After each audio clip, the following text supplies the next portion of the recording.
I'm Dr. Anupam, one of your mentors at Study.com. So now we'll be discussing these following modules here.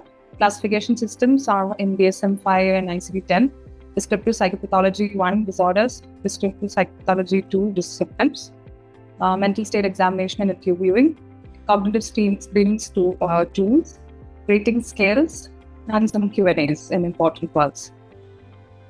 Now coming to principles of classification. Here we have, we'll be discussing about why we use certain systems for classification. I hope everyone can see the slides. So there are different variables where we discuss how the diseases, the mental health disorders are classified. So based on reliability and communication, prognosis and treatment, and research comparability. Then we have different types of approaches. So categorical and dimensional. Categorical is whether the disorder or the disease is present or absent, while dimensional describes about the severity based on a spectrum. Also, there is operational criteria. So then we have validity, about how valid the diagnostic criteria are. Based on etiology, if it's predictive of whether the person will develop this disorder.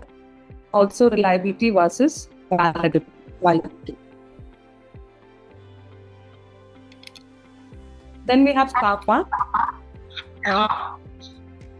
Hello. Once. Hello. Yeah. Then we have reliability versus validity, and under this comes CAPA. This is a measurement which helps you understand the inter-rater agreement.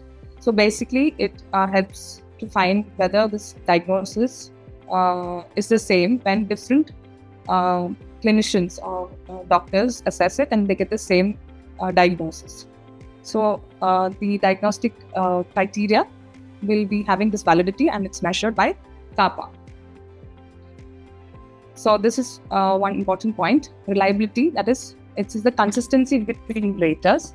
It is measured by CAPA, and it is necessary but not sufficient for validity.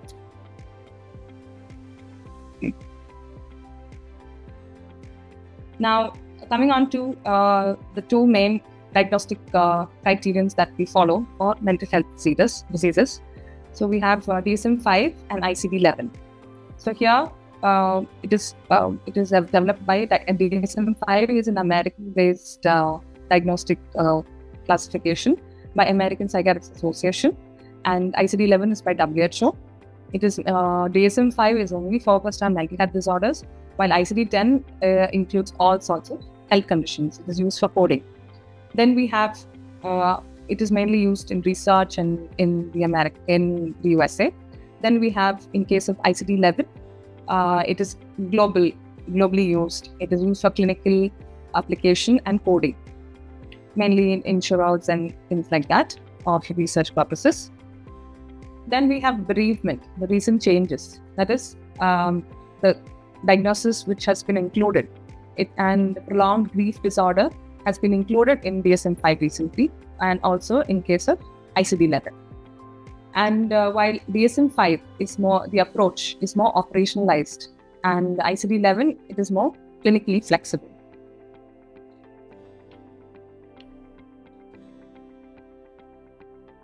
So one of the important points is ICD-11 is the WHO global system used for clinical coding, and DSM-5 by American Psychiatric Association is more operationalized and research-oriented.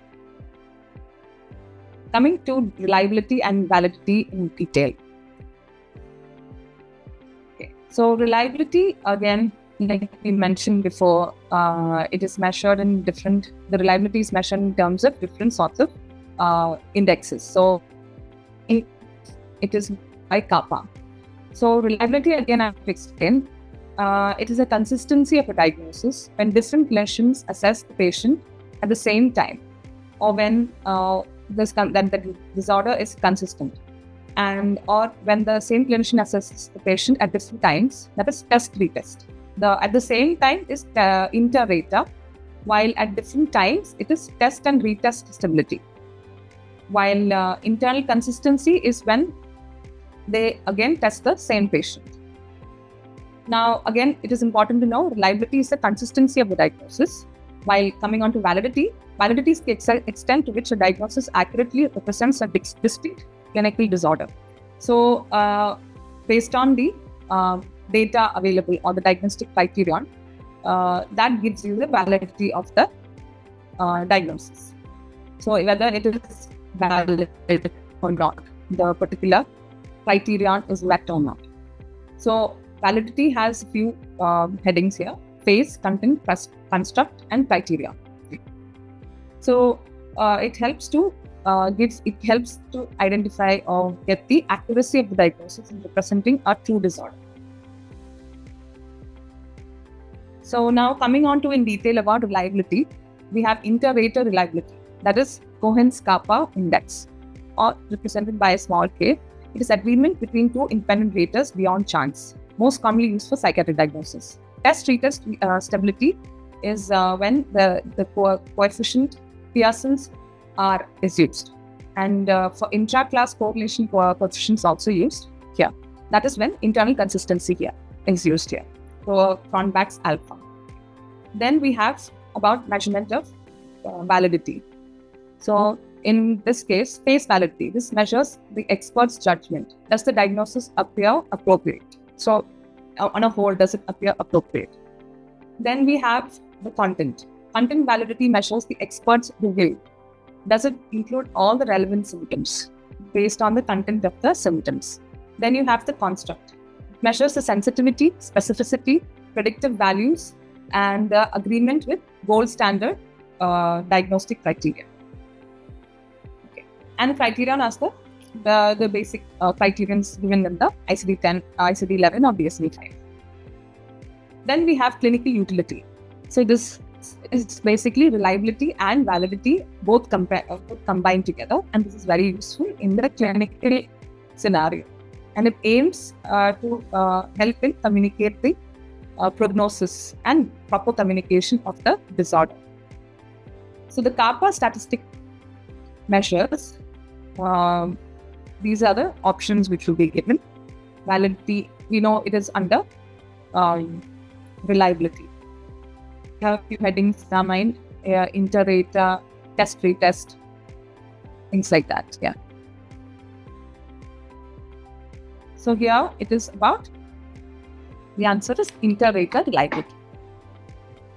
Cohen's kappa is for inter-rater reliability. Test-retest stability is, internal consistency is Cronbach's alpha.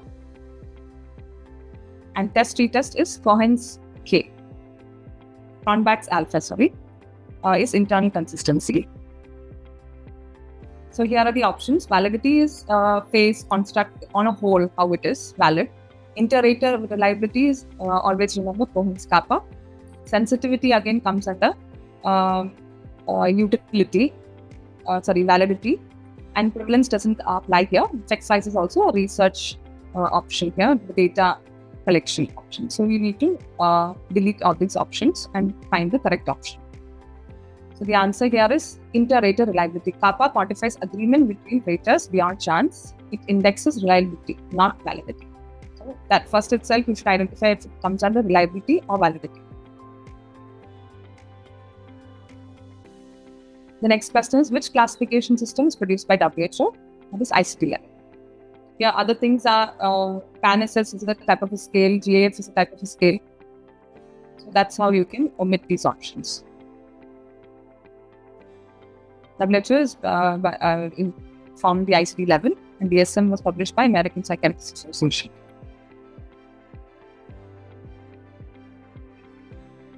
Now coming on to some disorders, that is somatoform and dissociative disorders.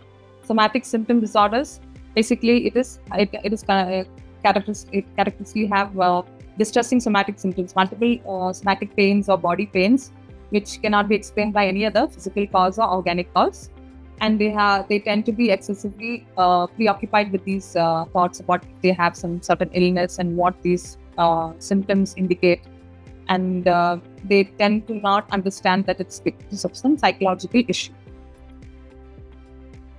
While conversion and somatic symptoms disorder, they keep searching for diagnosis and they keep repeating tests, trying to find these problems. They don't tend to get the insight that it is because of a psychological origin. Then we have conversion disorder. Most of you must be right.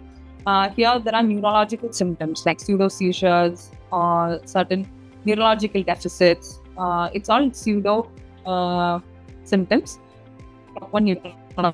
It is actually due to psychological issues, and there is no particular lesion or any other neurological deficits.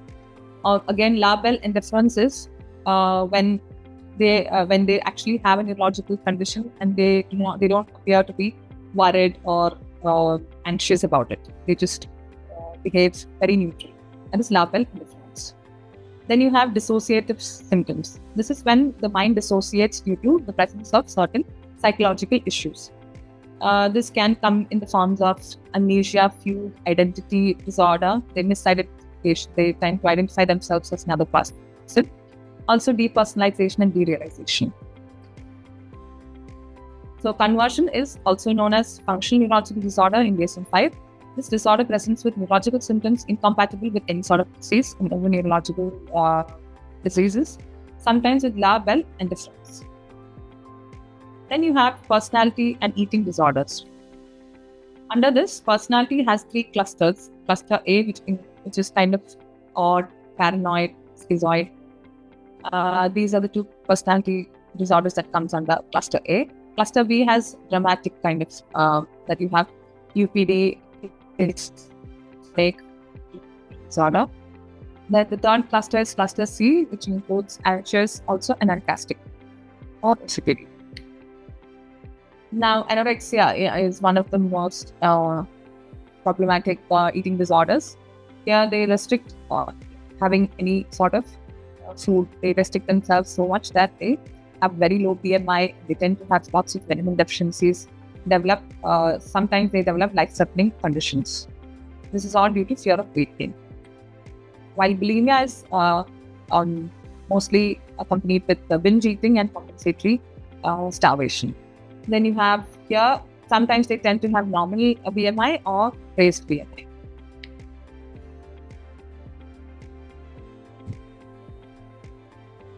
Coming on to psychotic and catatonic symptoms, disorders. This includes schizophrenia, which has positive and negative symptoms, and it needs to have these symptoms to be present for at least more than a month, according to ICD-10. While delusional disorder is they tend to have a single delusion, which has again interconnected delusions. They'll have things related to that particular core delusion. Otherwise, they are completely all right. They don't have any other hallucinations or distorted thought. While catatonia, this can come when sometimes in a chronic stage when they're not treated. Can come in schizophrenia, in case of depression, or in case of mania. This comes in different forms. In a stuporous form, they have posturing, they have waxy flexibility, echolalia, and negativism. These are some of the symptoms that can be observed in case of catatonia.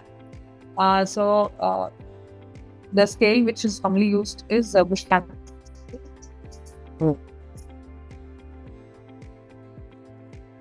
Like catatonia and come from stupor. These are some of the symptoms that can be seen. A few symptoms should be present, and then you can diagnose it as catatonia. The causes again varies. It could be psychotic, mood disorders also, and it's important to rule out any sort of medical causes. So risk of hydration, and it is usually treated with risk of dehydration, and is usually treated with benzodiazepines and ECT. Coming on to different types of mood disorders.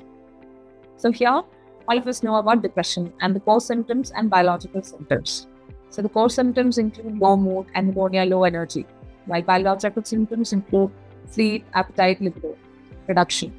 Sleep reduction can have increased sleep also. Appetite can be reduced or increased also. Yes, it to depression. And this can have diurnal variation based on sometimes it will be more towards the evening, sometimes it will be more towards the daytime. While next is mania, hypomania. This is basically elevated mood, or it tends to be accompanied by increased energy, increased talk, sometimes increased spending, irritability, excessive familiarity, disinhibited behavior.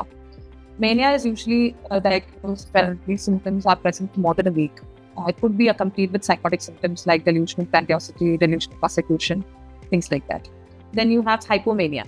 Hypomania is a milder version where they tend to be more active and more efficient, but they don't have any sort of lot of disruption in their routine domains in life. Okay, so and it is not accompanied with psychotic symptoms. So there are mixed episodes where it can have the symptoms or keep varying during the course of a life. They tend to get depressed and manic symptoms come simultaneously, and this has a higher risk of suicide. So mania usually lasts more than a week or at least 1 week and may include psychotic symptoms, and most of the times they require admission as they tend to deny medications and things like that. And hypomania is a milder one and it's shorter and it tends to go unobserved. Very rarely they come to clinical attention, and it is not accompanied by any psychiatric symptoms. Coming to anxiety and obsessive compulsive disorders.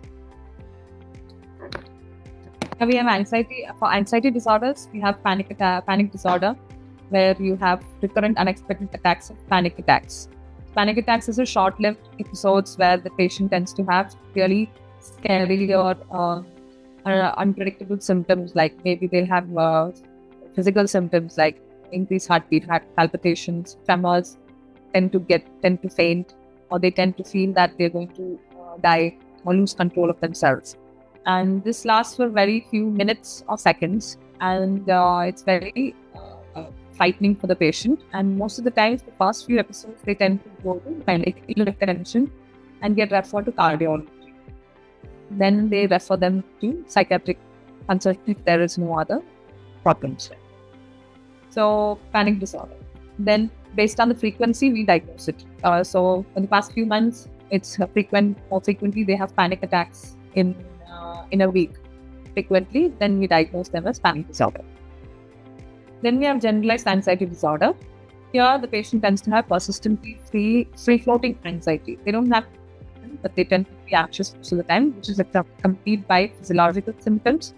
And so, like physiological symptoms, like they tend to have motor symptoms, like fidgeting, walking up and down, again, tremors, again, palpitations, things like that.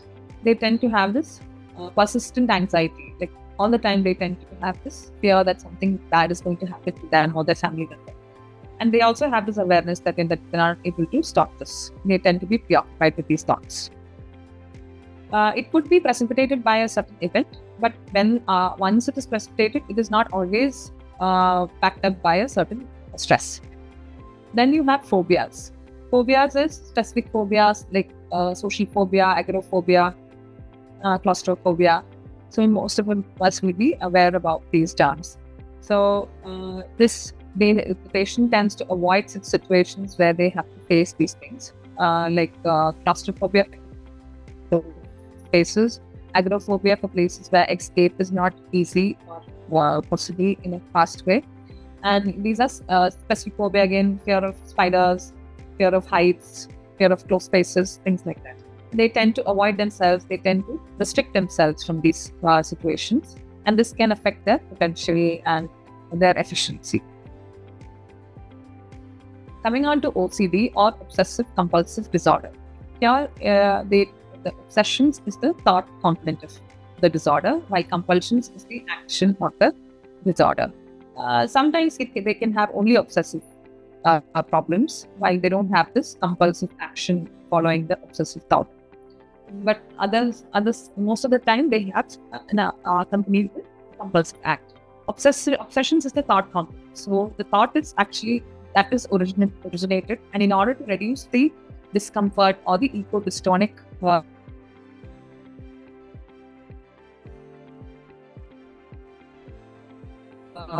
phase there.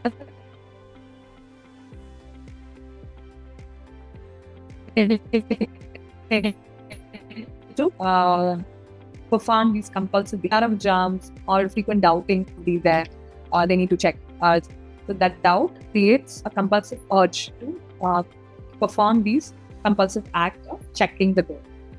Then you have, like I mentioned, fear of germs or fear of contamination.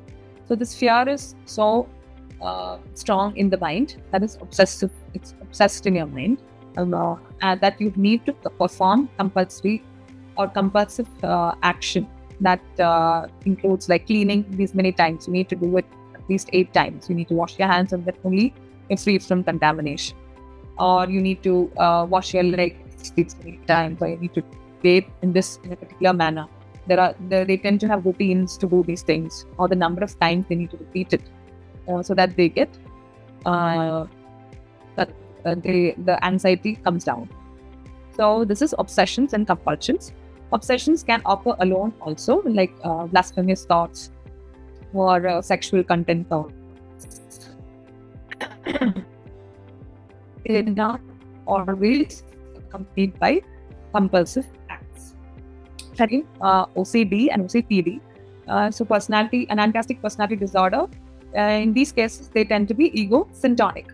The patient enjoys, or they want to do it. They don't really have a problem, or they don't have a conflict. They take their time and they tend to do it.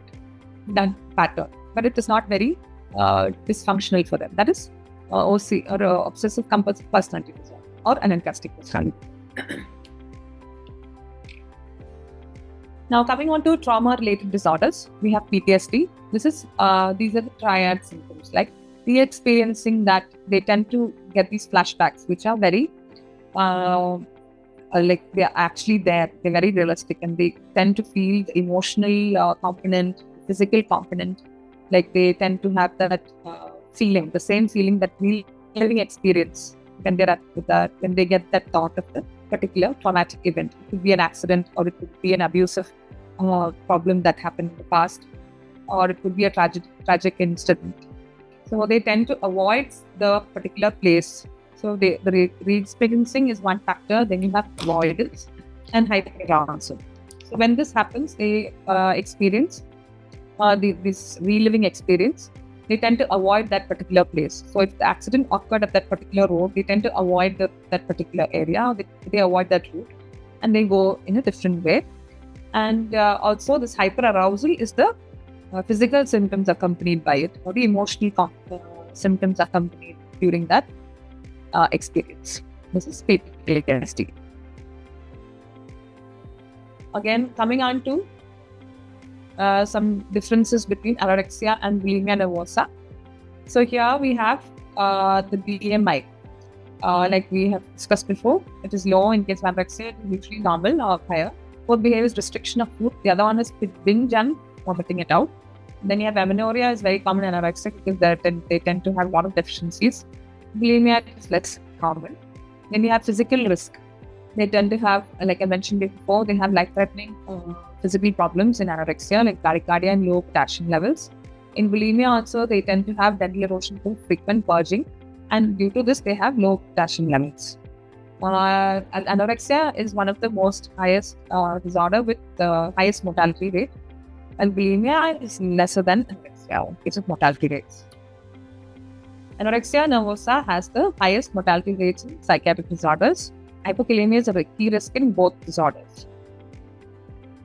Now, certain differences in ICD-11 and DSM-5 for the psychotic and mood disorders. So schizophrenia, the symptoms needs to be present for more than a month, while DSM-5 needs to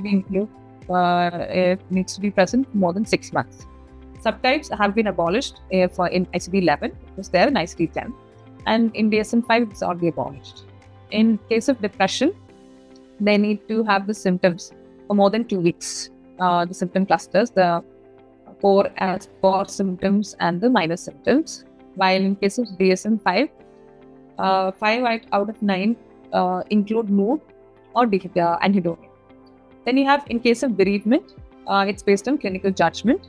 And the DSM-5, the change that they've brought about is exclusion criteria. Then in case of mania, elevated mood and activity, and DSM-5, mood, energy and activity is also included. Biggest split in case of this is schizophrenia needs 1 month, but ICD in case of ICD-11, but 6 months in case of DSM-5, including the protocol. Coming to the differences in the ICD-11 and DSM-5 in case of PTSD is narrow wire, while DSM-5 have 4 symptom clusters. It's more elaborate. Then you have complex PTSD. In case of that, this is a separate diagnosis in ICD-11, while it is not a separate diagnosis in DSM-5. In case of personality disorder, dimension is dimensional. Like we mentioned initially, dimensional means it's based on a spectrum, while categorical is whether it is present or not. So in this case, ICD-11 is more dimensional kind of classification, while DSM-5 is more of a categorical description. Yeah. So in personality disorder categories, the pattern is there, while DSM-5, 10 types are retained. In gaming disorders, it's included in ICD-11. DSM-5, it's not yet. ICD-11 made personality disorder fully dimensional based on severity and trait domains, and added complex PTSD as a distinct diagnosis. So this is the change that is one of the main changes that has occurred in ICD-11. Now coming to a few questions here. Neurological symptoms inconsistent with disease, sometimes with a labile indifference, suggests somatic symptom disorder. Okay. Conversion means they tend to have more of neurological symptoms. Hypochondriasis is keeping on thinking that each problem has a problematic disease. Each physical symptom is a problem. Fictitious disorders, again, tending to create problems for them, like putting blood drops in urine and showing that they have hematuria. While this is mainly for attention, just emotional attention. While malingering could be used for escaping certain police cases, or to escape some work-related issues, or for money or something like that. So these are how you differentiate. So neurologic symptoms means it is conversion disorder. Somatic symptom means multiple physical ailments. Hypochondriasis is constant worry that they have some disease and they keep on searching for themselves for these disorders. Baxi flexible. Then comes the answer.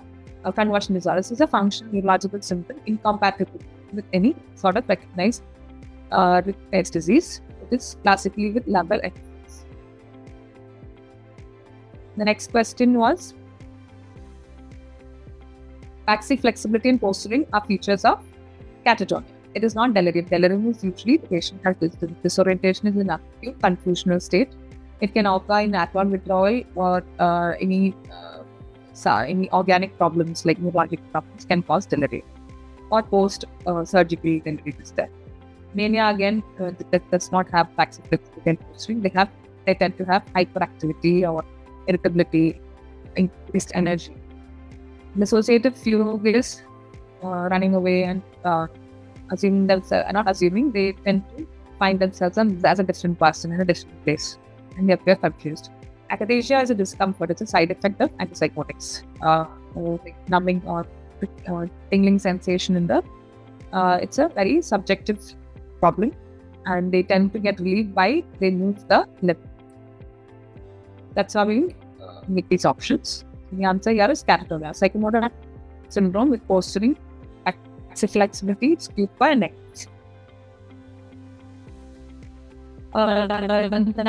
Quick scenario.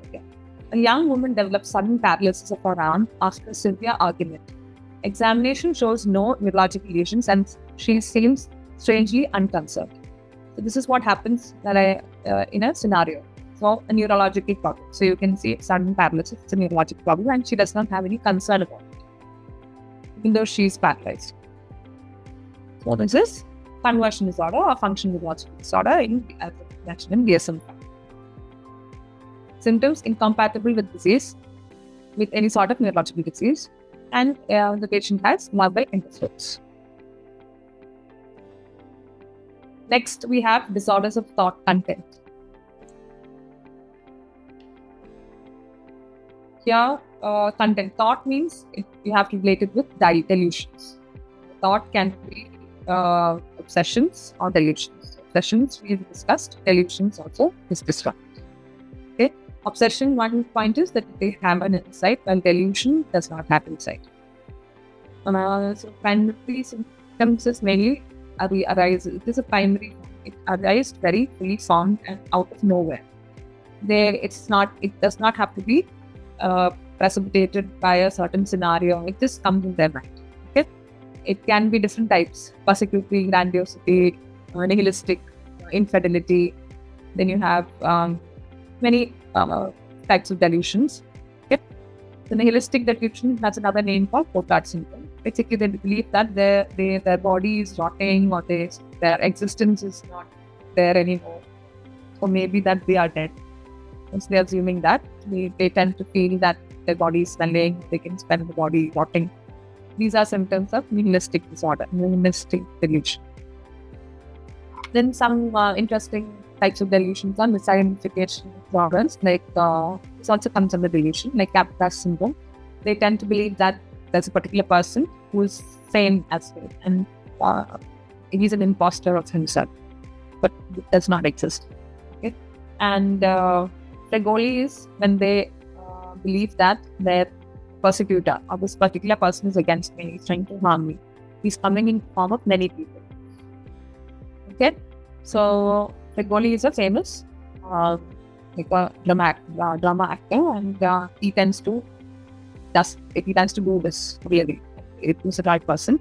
This name comes from that, so it's easy to remember. Okay, so stranger is a familiar in disguise. Right. Okay. Then you have milder version of delusion. It is not a delusion, it is just an overvalid idea. It is strongly held, but it's not very bizarre. In case of delusions, it could be very bizarre. It really culturally inappropriate, and it is out of their cultural background. It is false and fixed delusions. Like overvalid ideas, it is not fixed or it is not very bizarre. It can be false, but they're not very strongly believing it. Okay. Again, like I discussed before about delusions versus obsession. Delusions don't have proper insight. Obsession, they have insight. They know something is wrong and they need help about it. So Capgras is a familiar person replaced by an identical imposter. Fregoli is a stranger's belief to be a known person in disguise. Coming on to Schneider's first-time symptoms, this is the older version of diagnosing schizophrenia. So here, auditory hallucinations is one here. Then you have passivity symptoms, and thought alienation. So auditory hallucinations, this is basically running commentaries, voices arguing about them, and thought echo. Thought echo is when they hear their own thought, or are able to hear it spoken to them. Then you have passivity. This is the patient is passive, and whatever they do is made, it's like they are made to do these things. So made acts and impulses and affect. So whatever they do or whatever they impulsively, the thoughts that they come in the mind is done by another external force. Somatic passivity is, again, their body is also passive and it's controlled by an outside agency. Thought alienation. Thought alienation, again, is insertion, withdrawal, broadcasting. So if they think something that some bad thoughts coming in their mind is because of this external agency or the persecutors. They are putting in bad thoughts into my mind. While withdrawal is they're taking out thoughts from my mind and feeling empty inside my head. I cannot think about anything because my thoughts are being taken by someone. That is withdrawal. While broadcasting is my thoughts are broadcasted to this particular person, or everybody can listen. They're aware of what I'm thinking. That is broadcasting. These symptoms are again thought phenomena and delusional perception. So delusional perception is they tend to misinterpret certain things that is happening in their life or in the past. So they misinterpret it in a different way. That is delusional perception. Okay, first-rank symptoms are suggestive of, but not specific to schizophrenia. They can also occur in organic or affective psychosis.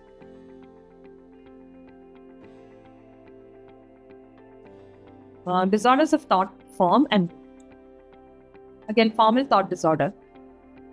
This is night's mood, loosening of association.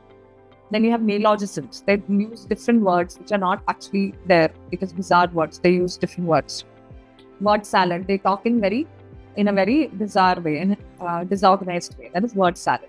Circumstantiality is when you ask something, they tend to start with the actual answer, but then they give you unnecessary details and then they come back to the same topic.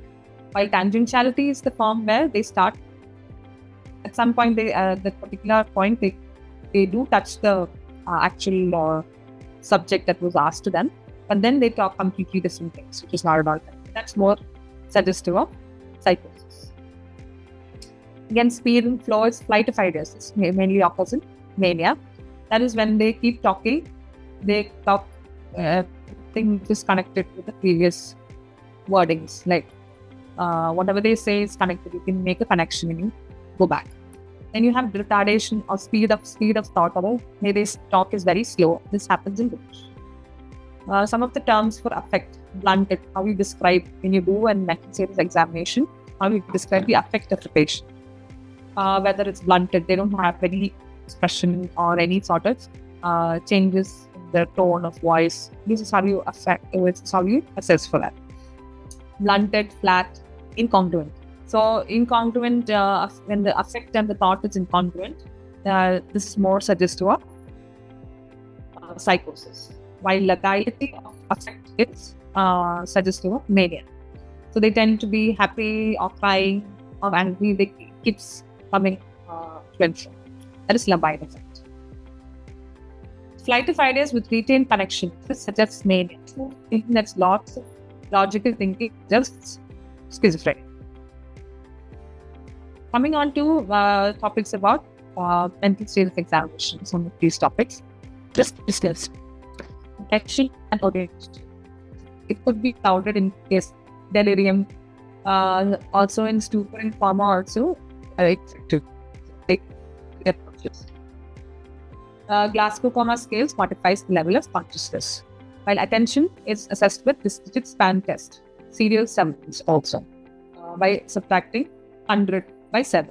The span can be this forward and backward test. This is impaired in delirium, early in delirium, early phase of delirium. Orientation, again, time, place, person, passage of time, it's also lost. It is also affected. The time is usually affected first, then it is place, and then it is person. So based on what all are affected, that much of severity is there. Impaired attention with clouding of consciousness is hallmark of delirium and helps separate it from dementia. Dementia, conscious is not much affected. Then you have types of delusions. So here, again, we've discussed persecutory, being harmed or conspired against. Someone is there to hurt me or kill me.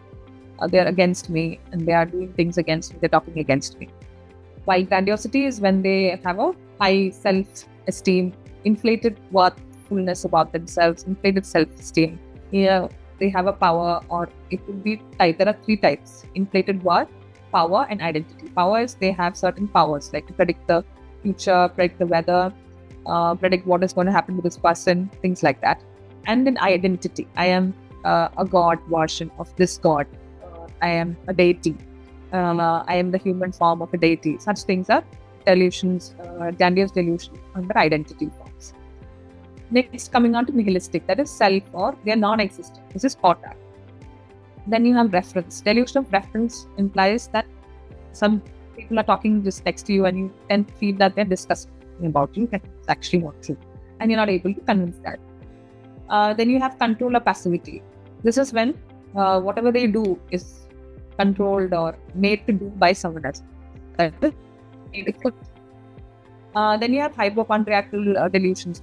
They tend to believe. The hypochondriasis is not delusional. The disorder that comes under anxiety spectrum. They are concerned about it. They could be convinced that they're okay and things like that, but they tend to keep wanting to find a diagnosis. But in case of if it's a delusion, it goes up to a delusional level. That is, they cannot be convinced, or it could be bizarre, and they don't have any connecting symptoms. Then it is a delusion.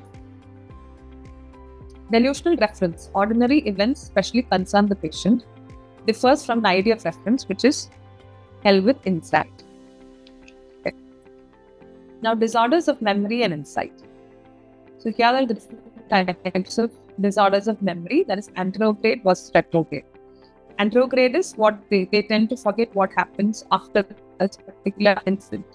So if it's an accident or it's a tragic event, they tend to forget what is happening forward. While retrograde is they forget what happened right before the incident. Confabulation, which occurs in Korsakoff, they tend to fill in the spaces. When you ask them what happened, or a particular event or a particular incident, they tend to give you the answer, but it's not actually correct. They just give you some sort of answer by filling in certain things here and there. It is a diagnostic criteria in Korsakoff psychosis, usually found in case of alcohol dependent syndrome patients, severely alcohol patients with a deficiency of thiamine. Also in case of bulimic patients or any other eating disorders. Then you have Deja and Jamebu. They tend to identify certain incidents. In Deja vu, when they are in a certain incident, they tend to remember that, okay, I've seen this before. Maybe I've thought about this before. I've seen this before. That is Deja. While Jamebu is, this is going to happen. Okay. Now coming to insight. Insight is basically the awareness of illness, and they know that this has to be treated, and they know why the symptoms happen. So awareness is, okay, there's something wrong with me. This is a milder grade. While the next level is, okay, this is a psychiatric or physical disorder. They know how to differentiate it. So when they agree it is psychiatric, and that is when they attribute it to psychological symptoms. It is psychological origin, and they go ahead for treatment. And they know how to differentiate which is true and which is not true. In case of delusions or hallucinations, they know how to differentiate what is a delusion and what is actually not real, and visually or olfactory, they know, okay, this is part of my illness, this is not actually true. So that is the highest level of insight, the emotional level of insight. Then you have judgment. Here, we test the reasoning and decision making of the patient, and it is tested with giving them certain scenarios, like letter test or fire test, things like that. Now coming on to a few questions. The belief that a close relative has been replaced by an identical imposter. So this is one person, that is Capgras syndrome. In case of Fregoli syndrome, they take the form of many people. While Cotard syndrome is body being non-existent or getting blotted. Then you have Othello syndrome. This is a sort of delusion of infidelity. And Ekbom syndrome is delusional parasitosis. So, delusional misidentification, where a familiar person is believed to be swapped. They have an exact double. This, like my friend, that friend of yours is not my friend actually. It has been replaced by a double, and he is my persecutor. So they might go and harm them. So these are the possible unique findings. The second question is, running commentary auditory hallucinations are classified under first-rank symptoms. Third person hallucination. First person is when you hear your own thoughts. Second person is they are talking to you, and third person hallucination is when they're talking amongst themselves. That is a first time Schneiderian symptom. Now, a clinical scenario: a patient says his thoughts are being taken out of his head by an external force, so that his mind goes blank. This is thought withdrawal. Okay.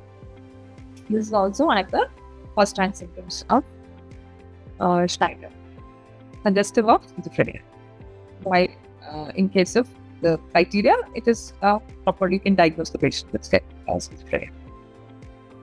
Now coming on to mental state examination. So this is the structure. This is the structure of mental states examination is a systematic cross-sectional snapshot, and the objective is to the objective findings, like when you look at the patient, the clinician's point of view. You like it could it could it could it involves how they are dressed, how they are kept, and in shabby or the hair is proper, they are really dressed and blooming. Behavior is if they are cooperative to you, if they have any sort of behaviors like looking around, looking suspicious, or fidgeting, or not able to sit down and talk to you in peace. So these are some of the behaviors that you look out for. Then you have the speech. If it's increased tempo, if it is reduced tempo, if it is reduced pitch, it's increased pitch. All this can give you an idea about the diagnosis. Now, based on the subjective options here, this is usually the mood. So you ask the patient how they feel out for the past 2 weeks. How would you say that you've been feeling? That is the mood. This is an objective point. It is a subjective point. The subject has to tell you. While an objective point of view is the affect. So if the patient says, no, I'm okay, and things like that, but they appear depressed to you, that is the affect that you describe and you work on examination. And then we have thought and perception. Thought we discussed in detail. Perception is the hallucinations. So it could be olfactory, it could be visual, it could be extracampine hallucinations, it could be auditory hallucinations, gustatory hallucinations, and so on, tactile hallucinations. All the 5 sensory symptoms, hallucination, and the extracampine hallucinations. That is, they can experience things beyond their peripheral sight. Okay, then you have cognition. Cognition, we have to assess a few tests to test the intellectual part of the assessment, and you have insight and judgment. So here where is the layout? Mood is the patient's subjective emotional state, while affect is what we observe in the cross-sectional assessment. Now, how do you examine thought and perception? So thought is assessed in these following headings. Form, how the thinking structures. Content is based on what the thought is consisting of. Delusions and preoccupations. While possession is alienation phenomenon, like we discussed. Their thought, if it is affected by, it is taken out or put in or broadcasted by an external force. Perception, this is hallucination without any stimulus. Illusion, it is misperceived stimulus. So if you're walking in the dark and you see a rope lying around, you might think it's a snake suddenly because you're already expecting a snake, or it is dark and you're scared. So based on your affect, you tend to misinterpret it. Then you have pseudo hallucinations, that is in the inner subjective space. And about the risk, it's always important to assess risk to self and others by examining your patient. Coming on to the interviewing techniques and capacity assessment. So here some techniques on how to talk to a patient, take the history, and it could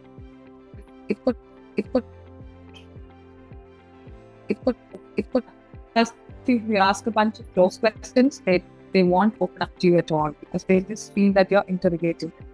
So you have to start with, it's always helpful to start with some open-ended questions. So they tend to talk to you, they feel comfortable, comes in a flow. And then once you see that, okay, they are comfortable with you and maybe you need more specific details, then you can ask closed-ended questions. So you can ask specific questions here. That's for close-ended questions. Okay. Then you have empathy. That's very important while talking to a psychiatric patient or a patient has come to me for help to a psychiatrist. And again, you need to clarify in between. Okay, so that can give them a confidence that you're listening to them by clarifying, like repeating what they said. Okay, I do understand that this has been happening with you. Is this what you're trying to explain to me? Am I right in this way? So it's giving them an assurance that, okay, you're listening to them and you do understand them. So that takes care of empathy. Now, Gillick's competence test. So this is for under 16, whether they can consent to the treatment. So this has to be applied. Then you have doctor-patient models. So this is, you have different sets of models. Sasson, Hollander's type patient-doctor models, doctor-patient relation models. Here, activity passivity. Here, activity passivity is when the doctor acts independently and patient is passive. So here, in case of unconscious patient, delirium, coma, and emergency surgery. Okay. While guidance cooperation, this is when doctor guides and advises the patient, and they cooperate and follows recommendations. This is in case of acute infections like pneumonia and post-operative care. And then you have mutual participation. This is when the doctor and patient work as partners. They participate equally, and they talk actively and participate equally in the conversation or in the clinical interview. And the patient also plays in the role of making decisions about how they need to deal with the ongoing disease. This is in case of psychiatric illnesses and chronic illnesses such as diabetes, hypertension, thyroid problems, etc. And most of our psychiatric symptoms.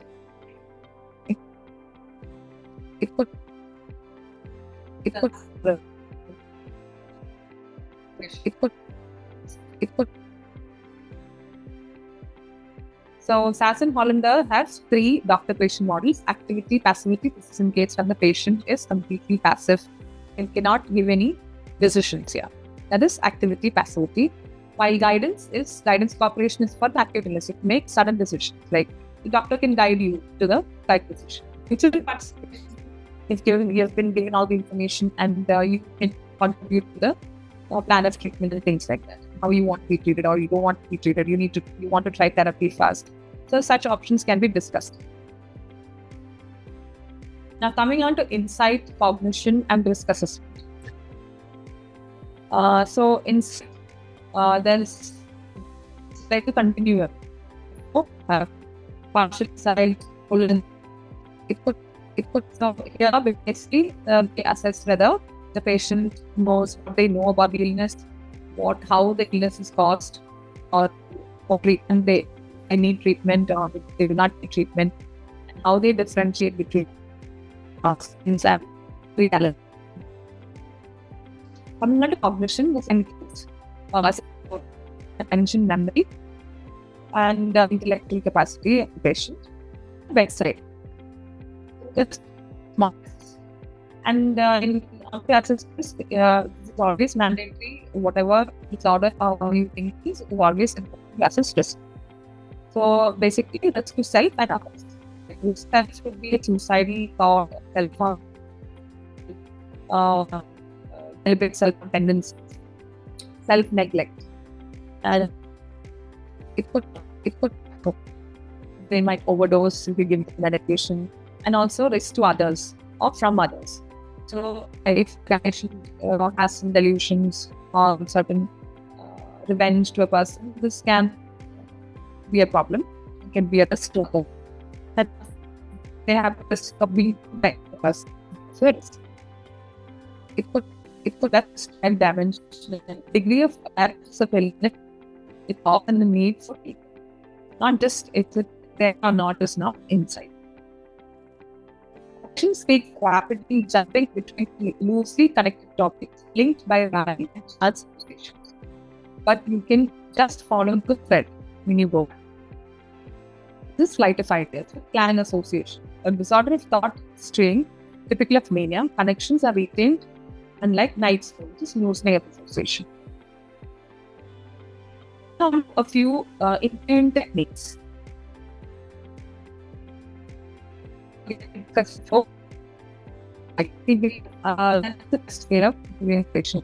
It's all open.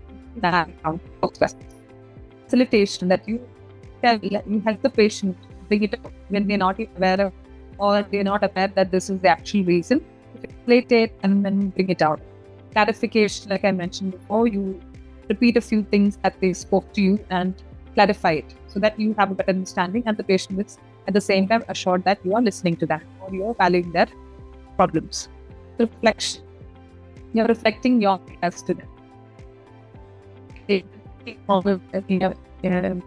Interpretation there and giving it to them. Summarizing is again from the beginning what they said. I understand that these are the things that suffering from are facing, And this can again patient understand that getting good connection. Motivational interviewing. This is something which is seen in motivational enhancement therapy, or motivational interviewing is a part of that, where the patient is it is a therapy for maybe the addiction or for certain unhealthy habits, how to stop it. So these are some of the points under it. They help to it puts a living here and elicit how to change themselves. Now, some of the settings. This could be unstructured, and unstructured or structured based on the situation. And circular questioning is when there's a family involved, family sessions. Motivational interviewing. Again, open questions, affirmation, reflective listening, and summaries. This works with, not against, ambivalence. So if they're ambivalent, these principles will help you get them into that not ambivalent stage. Again, the models of doctor-patient relationship we discussed. Activity family is when patient is coma stage, or that you're not able to talk to them. You need to make some decisions, emergency surgery, etc. Guidance cooperation is for acute illness when there's an acute infection or planned surgery is involved. And mutual participation in midst of chronic illness and more sudden decisions have to be made. So equally, the patient is given value. And level, that is paternalistic, means this is you might be doctors in the past, they used to be very paternalistic. They are very authoritative at giving decisions. They don't really give room for the patient to talk. This is one type of doctor-patient interaction. Informative is that when you give all the information and you give it to the patient to decide. This is a more forward way of relationship. While interpretative is, again, there could be discussions. Like they give you the points, the doctor gives you the points, the patient gives you their point of view. And deliberate is again kind of authoritative. Or they tend to favor to this. They give you that information there. Others are balanced. Doctor as job, patient-centered care. SAS and Holder's participation model suits illness. Imagine paternalistic, informative, interpretative, and deliberative. These points should be remembered. Can get one of these questions for your MCQs. Now, cognitive testing. Just a small summary about that. Orientation, time, place, person, also Pacific time. Attention, serial 7s, world backwards, digit span test. Memory registration by giving them 3 words and asking them to remember, and then I'll ask you later on. Then immediate memory is just repeating. And then you have delayed name and address call. Then you have language, naming, repetition, comprehension. While praxis and visual spatial function is assessed by clock drawing and intersecting pentagons in case of MMSE or assessing dementia. Then you have executive tests like verbal fluency, based on you give them a particular letter and ask them to give any number of words with that letter, or you give a certain category and you ask them, with this word, give me this category. So name as many animals as you can with the letter A or X. And proverbs, you ask them to interpret it. And also similarities, when you give 2 objects and ask them similarities and dissimilarities. Beyond MMSE, the test attention, that is, for attention, you give serial 7s, span, executive function is assessed with fluency, proverbs, and praxis, that is, visual spatial component is assessed with clock drawing and intersecting pentagons. Okay. Then you have these question here. Perception occurring in the absence of any external stimulus is hallucination. Okay, without a stimulus is hallucination. With simulation of a real stimulus is illusion. In the Medicine examination term for examiners, observe cross-sectional emotion state of patient. So, okay, it is about emotional state. Can be mood or affect, while others are completely different. So it is affect.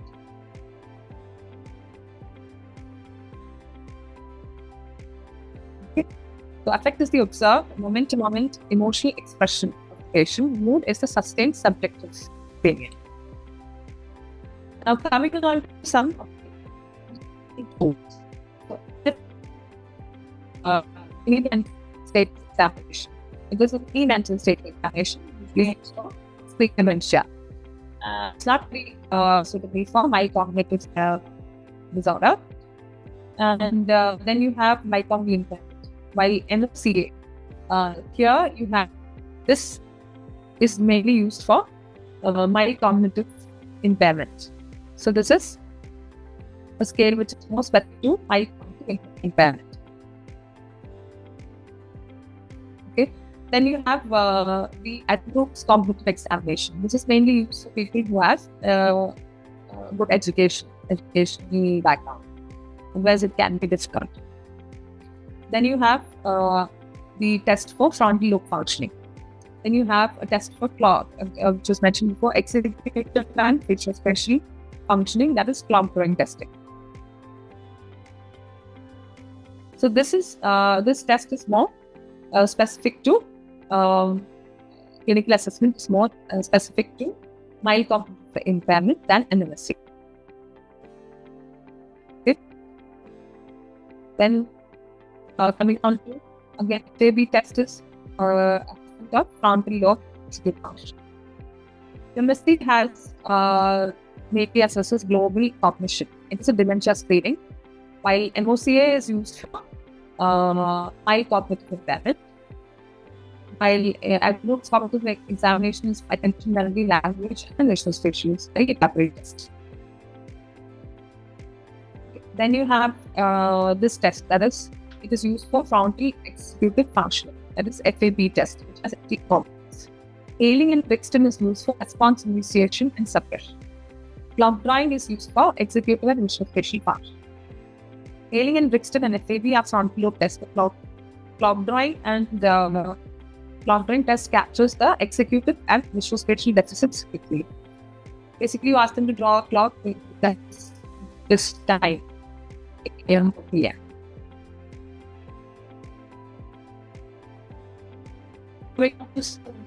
Delirium and last automatic. Here, delirium is acute, fluctuating, and attention is hampered here. It can be hyper or hypoactive, and they have different screens here. 480 and CAT screens. And Tokoma scales is eyes have based on the visual thing have 4 factors here, which is assessed. Verbal 5 factors are assessed here, and motor movement 6 factors are assessed here.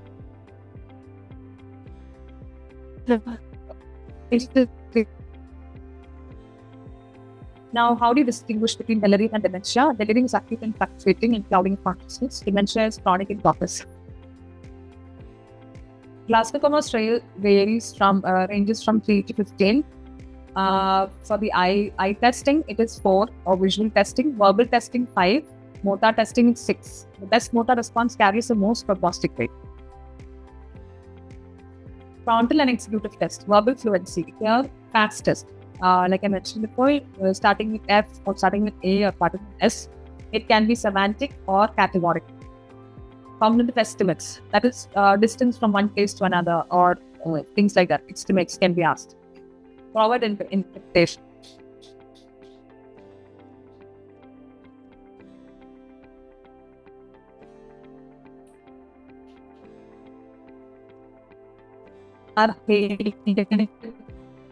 Acceleration and utilization are assessed. A loop form. Then we have verb fluency. These are frontal lobe testing.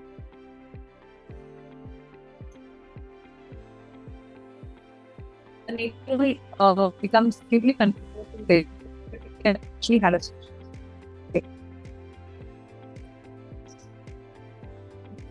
And attention is affected with visual hallucination.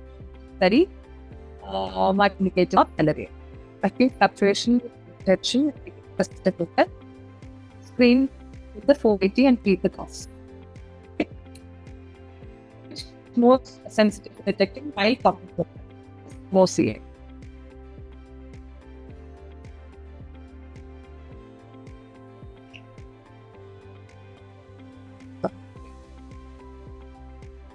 The maximum score on the Glasgow scale is Yes. over 5. Okay. Now, some other rating scales are EPDS and that's perinatal depression scale, postnatal depression scale that is for postnatal health questionnaire for assessing depression severity for depression scale. This is the positive negative symptoms for schizophrenia assessment which can apply to patients. But the cognitive screening tools.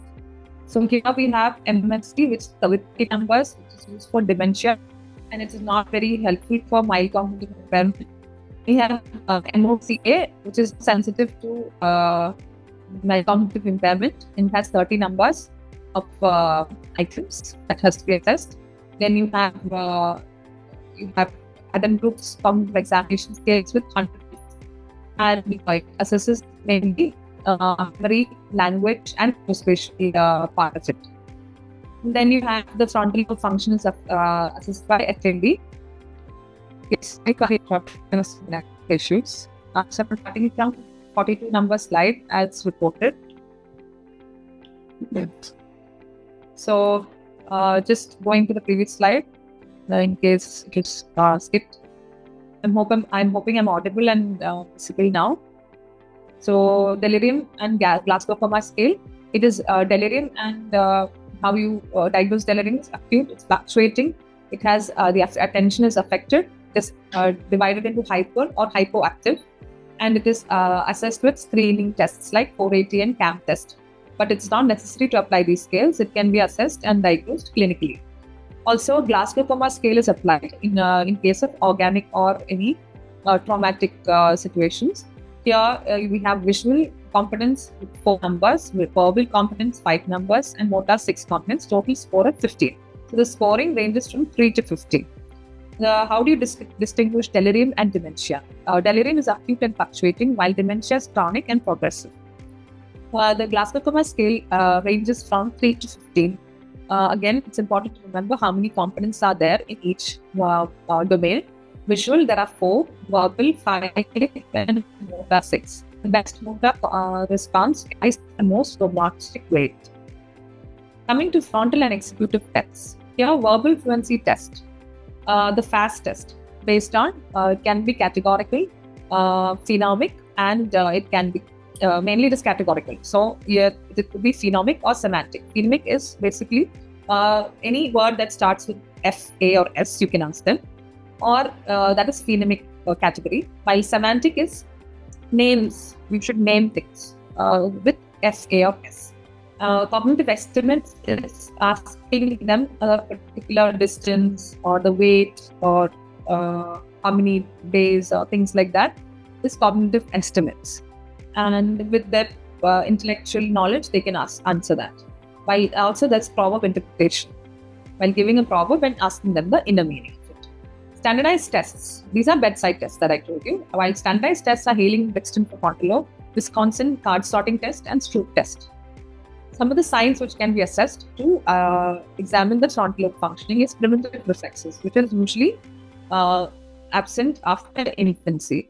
When it is present in the adults or in the adult age or in the child age, these are considered to be problematic, or it is indicative of a neurological problem in the frontal lobe. Also, some signs are perseveration and utilization. So, verbal fluency, Hailing-Dixon, and Wisconsin card sorting.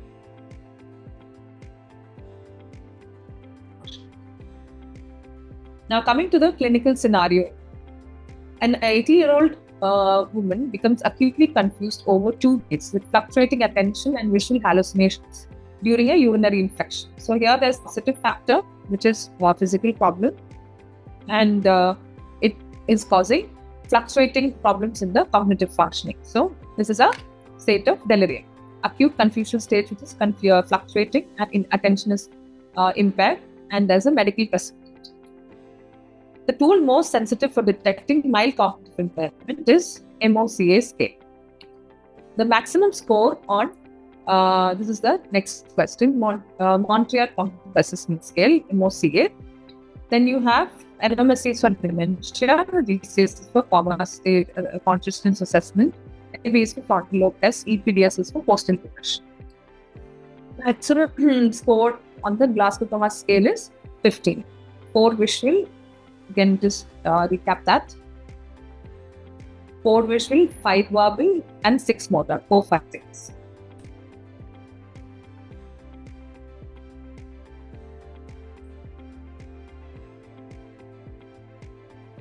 Coming on to some of the rating scales. So you have EPDS, Edinburgh's post-natal depression scale for post-natal depression, primary health questionnaire for depression severity, HAM-D scale is also depression severity. Based on certain scores cut off, you can divide it into mild, moderate, severe. PANSS is for assessment of severity of positive and negative symptoms in schizophrenia. Gales-Brown OCD obsessive person disorder scale is OCD severity can be assessed. UDAS is for developed by WHO. Then you have the short form of questionnaire 36 for assessing the general health-related quality of life. The EPDS screening test is for a scale is for post-natal depression, while PANSS is for rating positive and negative symptoms in schizophrenia. So choosing this particular type of scale for screening and severity. In case of depression, we have screening tests like EPDS, primary health questionnaire 9. For assessing the severity and monitoring, you have HAM-D and PANSS scale, while observer and self-reporting scales. These are in self-reporting scales is primary health questionnaire and EPDS. These are self-reporting questionnaires, while observer-related questionnaires are HAM-D, PANSS, MADRS. MADRS is more doubly as the depression scale. PANSS is for schizophrenia. This should be applied by the clinician. Properties of these scales, it should be validated, it should be sensitive to change. You should check out for that so that you can keep applying it at frequent intervals. Such example is Montgomery-Åsberg's depression rating scale. So the cutoffs are there in these scales. It's easily available over the internet as PDFs. Always remember, it is not for diagnosis, it is just for a diagnosis. And so that you don't miss out anything. Rating scales support but never replace clinical diagnosis. Cutoffs indicate probability but not definitive disorder. Now, coming on to depression rating scales that we've already covered, observer rated are HAM-D and MADRS, or Montgomery-Åsberg's depression rating scale. Self-rated, some of them are Beck's depression inventory, primary health questionnaire for primary care issues, and EPDS is for post-natal depression. Some of the uses mainly for assessing severity, monitoring changes, mainly MADRS is sensitive to change. It is not a substitute for diagnosis. MADRS is particularly sensitive to change and is widely used to track treatment response in case of depression. Coming on to global outcomes or global functioning assessment. So we have HONOS is for health of the nation outcomes. This is the functioning of the health of the nation outcomes. Then you have GAF, that is global functioning is assessed here. Global assessment of functioning, that is GAF. Then you have clinical global interaction. Then you have BPRS, this is brief psychiatric rating scale.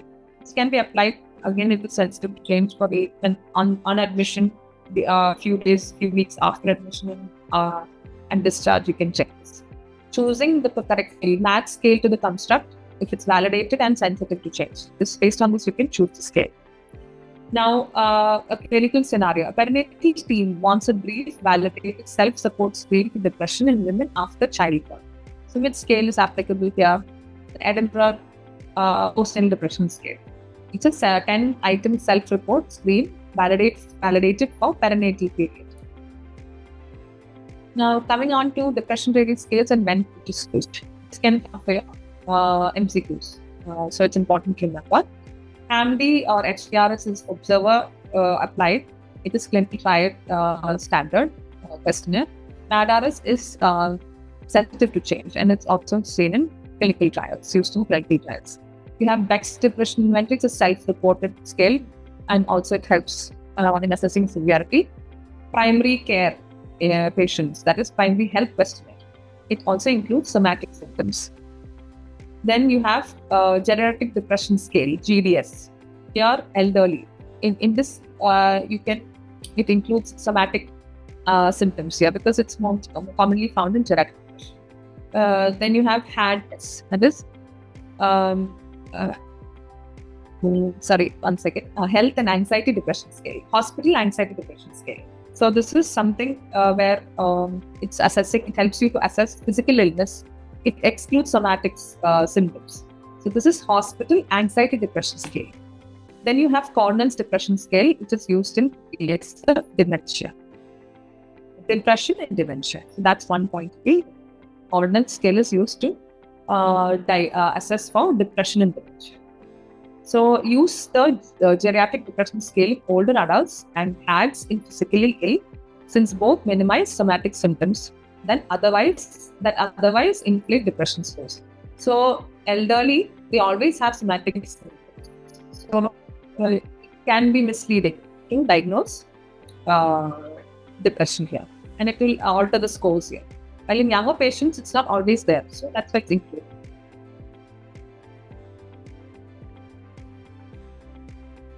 Coming on to mania, how to assess mania, the functioning and disability skills. So in mania, Young Mania Rating Scale, 11 items, and is observer rated. Disability is assessed by HUDAS by WHO. HUDAS is WHO Disability Schedule. Then you have ICF based. 6 life domains are assessed here. Then you have Global Functioning Assessment, that is Global Assessment of Functioning. It is a 0 to 100 scoring scale based on old DSM-4 assess 5 components are there. So it's based on an old diagnosis. So HUDAS is mainly also similar to DSM-5. So Global Assessment of Functioning gave 0 to 100 functioning score based on DSM-4 Access 5, but DSM-5 replaced it with HUDAS to the second version, and ICF-based disability measure. And YMRS rates the mania severity. So this helps in assessing the severity, and it is observer rated YMRS scale. And the first question here is, which scale is specifically used to screen for post-natal depression? That we all know. That is EPDS, Edinburgh's post-natal depression scale. While PANSS is used for assessing positive and negative symptoms in schizophrenia.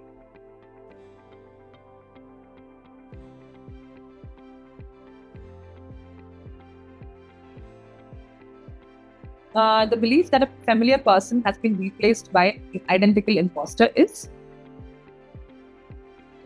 I hope everyone knows by now, Capgras syndrome.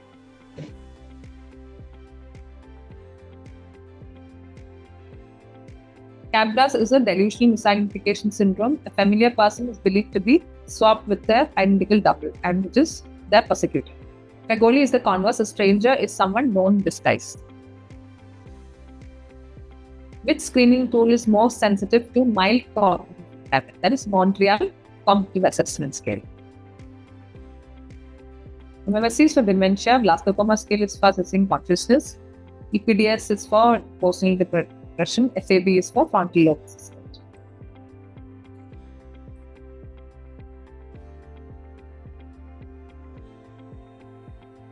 Now coming on to some never points and on point. For never category, we have equating. We should never equate reliability with validity. Reliability is mainly consistency. Validity is mainly to differentiate or the proper criterion or severity and things like that. All the first rank symptoms specific to schizophrenia, no, that is not it. It can be possible in case of mood symptoms also. Present in mood symptoms also.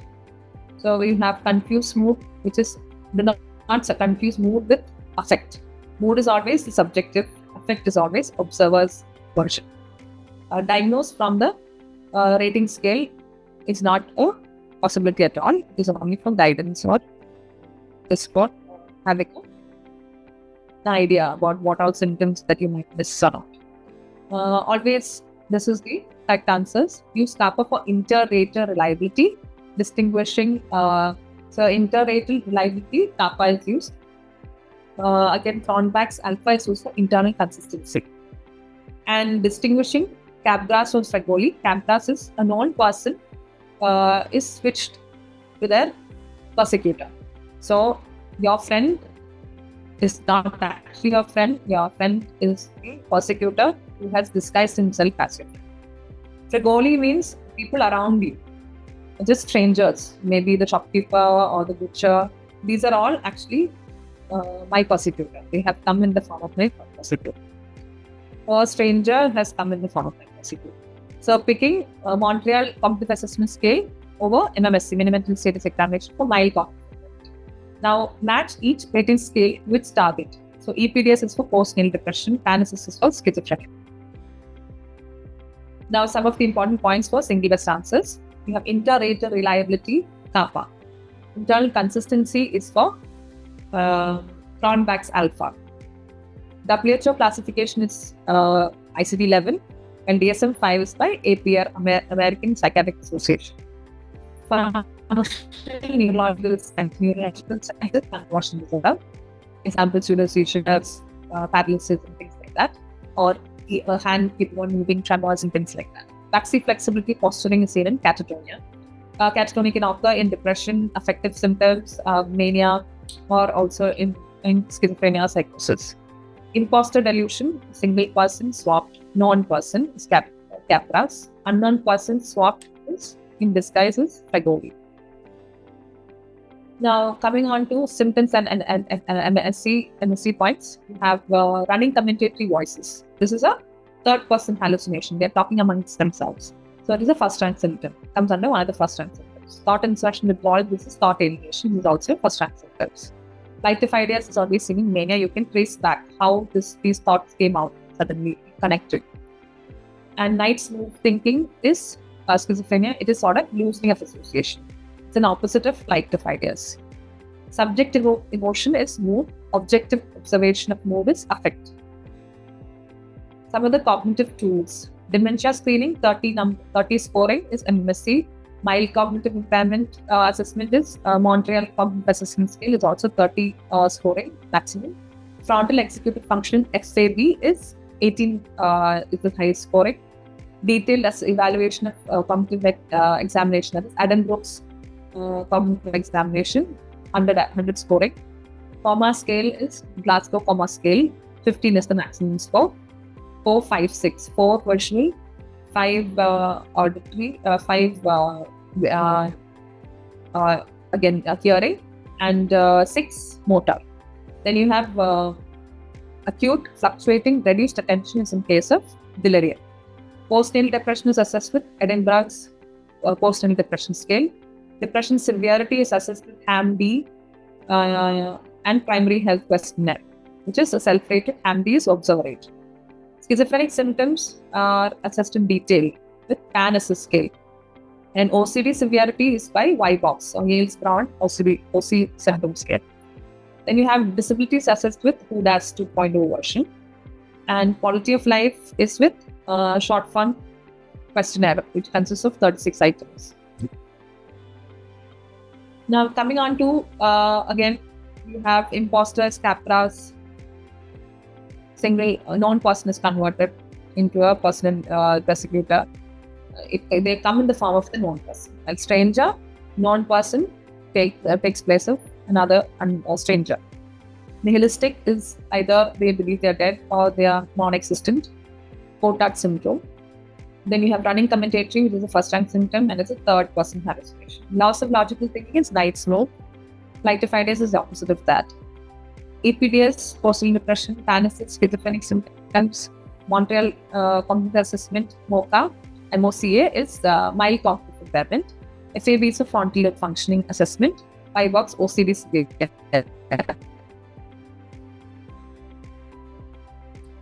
So that completes our session for today.